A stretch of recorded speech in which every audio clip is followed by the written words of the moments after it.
Snow Babies.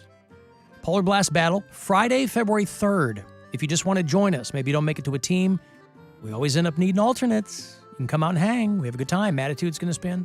It's all brought to you by Circle K and Pepsi. So get on Mary's team right now. Caller 10. You'll be on the team. You can bring a +1 to cheer you on. Caller 10, 216-578-1007 or 800-348-1007. One of life's most pressing questions. What do I like about Alan Cox? Finally answered. All right, I don't like much about you. The Alan Cox Show. On 100.7 WMMS.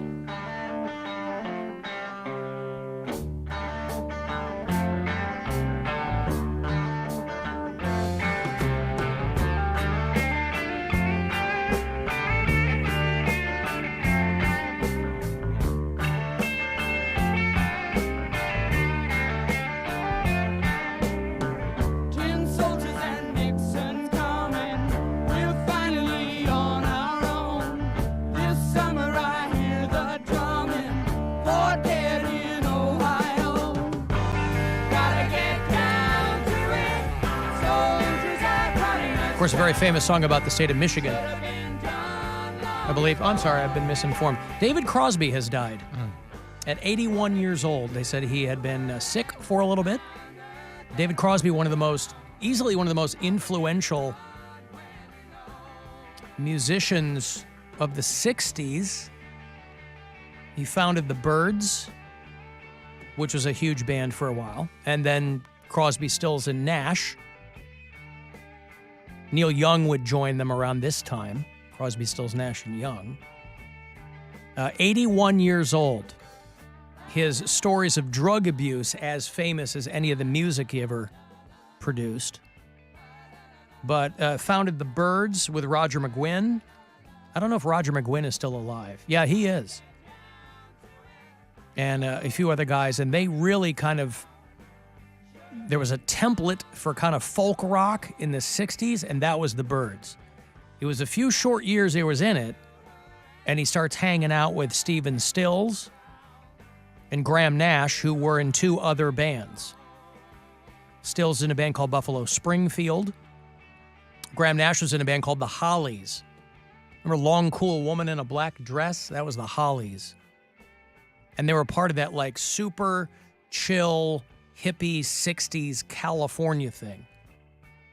And Neil Young had been in Buffalo Springfield too, and so he came on after a while, and of course by the end of it, they all hated each other's guts. Neil Young said he would never, ever even get on stage with those guys again. Because it was the 60s, so they were smack dab in the middle of literally sex and drugs and rock and roll. And David Crosby was famously arrested, went to prison in the 80s. He had a liver transplant in the 90s. And he got to be a crusty old dude. You know, he would still tour, still make money. He's in the Rock and Roll Hall of Fame twice. He's in there as a member of the Byrds. And he's in there as a member of Crosby, Stills, and Nash. About 6 years apart, he went in twice. And he was a Nepo baby. You know, everybody talks about Nepo babies now. Oh, yeah. Nepotism. The hottest term. His Nepo baby is so hot right now. His family were famous, or they were in the business, you know. His dad was an Oscar winner. He was a cinematographer. I think his mom was a famous artist of some kind. So David Crosby did not grow up poor. He grew up a California rich kid, which is probably what led a lot of people to try to do the hippie thing.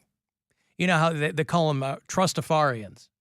You see a lot of those whack white boy dreadlocks, kids that are busking, you know, but they have trust funds or whatever. They're kind of slumming it. But David Crosby was really good at writing songs, and I think he wanted to do some solo stuff. But by the time Crosby, Stills, Nash and Young was done, nobody was talking to anybody. And there was a documentary maybe a couple of years ago on David Crosby, And he just was a crusty old dude. He's like, I don't care about streaming. I don't care. You know, he's an old hippie. He put out an album every few years. I think he came through the Kent stage not long ago. Anytime he'd come through, that's normally where you'd see him. And then all the other old hippies would go and plop down in those seats and watch David Crosby. But I think he banged Joni Mitchell back in the day. And, you know, quintessential 60s California rock and roll. Wasn't he the donor for Melissa Etheridge and her Yes. girlfriend's baby? He was the sperm donor, and it was, for a long time, it was a mystery. Nobody wanted to divulge anything. And it was revealed many years later that David Crosby was Melissa Etheridge's sperm donor. There's live audio of that transaction. Sorry, live audio of that transaction. So, yeah. They were selling millions and millions of albums. But David Crosby, he liked to party. Started out doing heroic amounts of cocaine. Switched to heroin. And that was kind of what split up Crosby, Stills, Nash & Young. It's not like any of those guys were priests. None of them were straight edge. But Neil Young was like, David Crosby is miles ahead of the rest of us insofar as substance abuse goes. And I got to get out of here and whatever. So David Crosby is dead at 81. They arrested him in the early 80s in a nightclub because he had a handgun and a crack pipe. Did some prison time. I mentioned that.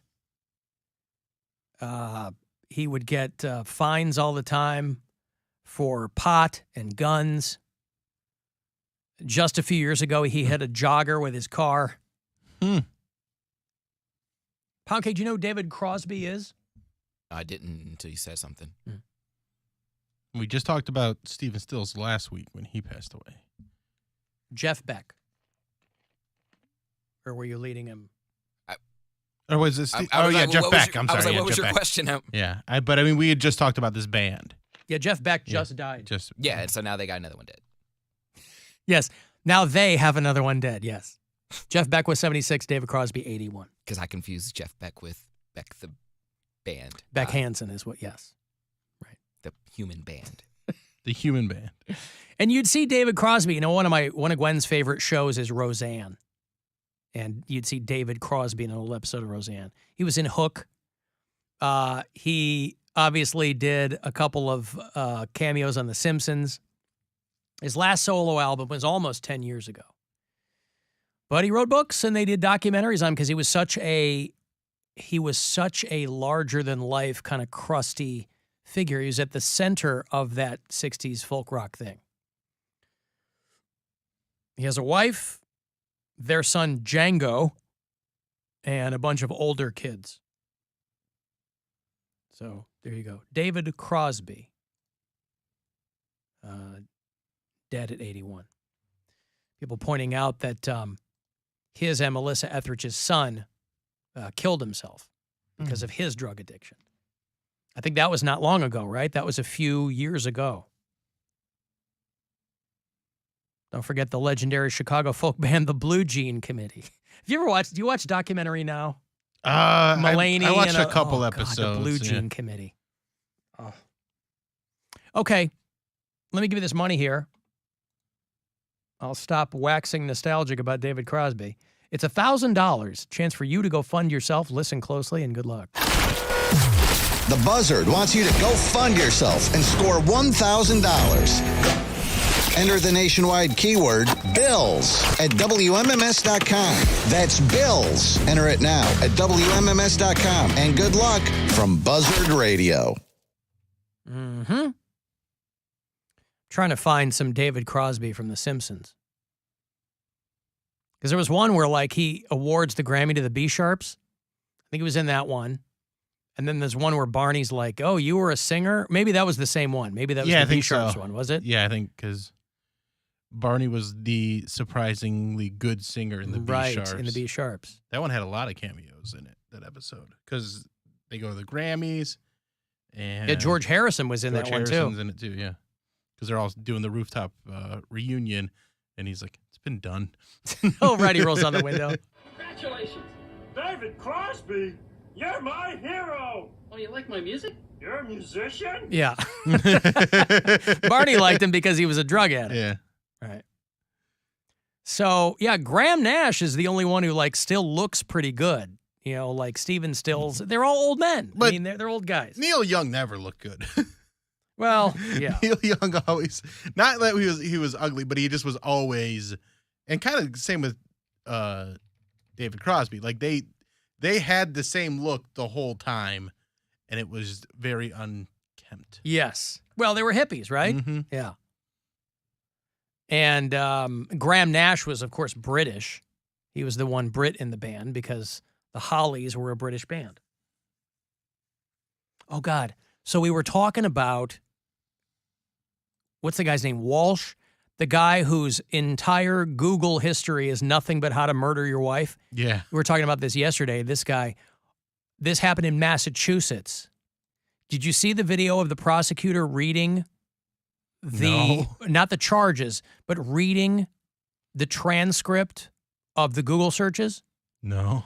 I'm going to play it for you, and I love it. The audio's not awesome, but she's got the quintessential Boston accent, which makes it 100 times better as she's reading a list of awful, awful things that they're accusing this guy of doing. Martin Luther King Jr. Right. Here's who I assume is the maybe she's a court reporter. I assume maybe she's a prosecutor, but it's somebody reading off just some, obviously not all, just some of this guy's Google searches that could not be more incriminating in the case against him. At 4:55 a.m. on January 1st, he searched how long before a body starts to smell. At 4:58 a.m., how to stop a body from decomposing. At 5:20 a.m., he searched how to unbound a body. How to bound a body. And just because her accent is so thick, I thought the second search was how to start the party. At 4:58 a.m., how to stop a body from It's Green Needle. And it's a blue, was it Green Needle and Yanny and Laurel? Whatever. Yanny, Laurel, yeah, Green Needle, Brainstorm and Green Brainstorm, Needle, yeah. How to start the party. how to stop a body from decomposing. At 5:20 a.m., he searched how to unbound a body. At 5:47 a.m., 10 ways to dispose of a dead body if you really need to. If you really need to. At 6:34 a.m. on the first, can you throw away body parts? Can you throw away body parts? If you really need to. If you really need to dispose of a body and throw away the parts. At 6:34 a.m. on the first, can you throw away body parts? At 9:29 a.m., what does formaldehyde do? At 9:59 a.m., can identification be made on partial remains? At 11. Can identification be made on partial remains? Oh, I love this. 11:34 a.m., dismemberment and the best ways to dispose of a body. At 11:44, how to clean blood from wooden floor. At 1:08, How do you get blood out of a wooden floor? how to clean blood from wooden floor. At 1:08, what happens when you put body parts in ammonia? What happens when you put body parts in ammonia? It goes on and on and on. I love that woman. It's like watching that SNL Sam Adams parody. Yeah. We're listening to Bill Burr do a guy from Boston. How to start the party. Body starts to smell. At 4:58 a.m., how to stop a body from In the middle of him checking out how to kill his wife, he asked, "How do I start a party?" I'll get this party started. Dispose of body parts. I wonder, like, I love How do I it. start the party? since they have his like whole history, I just wonder, like, it's like how long did it take for a body to decompose? How do you bound a body? And then big boobs, like it's like in between. Yeah, like, he stopped to have a wank. You know, it's like it's 9 a.m. Early morning. What do you do if my boner doesn't go down? Right. You know, they got the whole transcript, so they got everything. 12:01. Why do MILFs make me hard? Read the whole thing. Fake news. You're not reading it all. But the guy's just standing there in court listening to her. And every other charge, or not even in charge, every other line of this, he's kind of quietly shaking his head. And obviously people are memeing this like, there's guilty, and then there's guilty of killing your wife. Yeah, this does not look good. It does not look good for him. Some defense attorneys really have an uphill battle. This guy, holy cow. What if he gets off? He ain't getting off. What if he gets off? The guy's never going to see the outside of a jail cell again. That's why I couldn't help but, the guy, this kid Evan Peters that played Dahmer in the Netflix thing, he just won a Golden Globe. And obviously the families are really pissed off. The families of the victims are never happy when somebody does the umpteenth iteration of the Dahmer story. But like, imagine your kid was murdered and now you see a guy winning an award for playing the murderer. Yeah, that would be very, very off-putting. You really got it into character. You know, when he dragged the guy in the room and you say you're not leaving and we're just going to watch this film first? Oh, bravo. I was scared. I was shaking in my boots. By the way, the glasses and the greasy T-shirt did all the work. They could have put anybody in that. I mean, the kid was creepy, yeah, but still. No wonder the parents of these victims are upset. You turn on TV. Hey, that guy just won an award for playing the guy who dismembered my son. Cool story, bro. We're going to stay here and listen to the Poundcake Sports Break, and then you can leave, okay? Please, I'm not co-signing, kidnapping anybody to listen to my sports break. You can listen to it at your convenience on the iHeartRadio app. Yeah. How to dispose of a body. How to start the party. How to start the party. I got a break. If you want to text for something, 35192, AlanCoxShow.com. You want to watch? And wherever you are, you can listen on that iHeartRadio app. The Alan Cox Show on 100.7 WMMS. Rover's Morning Glory. Susie, you claim that a restaurant that you would go to in college was busted because the guys that worked there were putting secret sauce into the food, so to speak. It was a place that people would go after they were drinking late at night.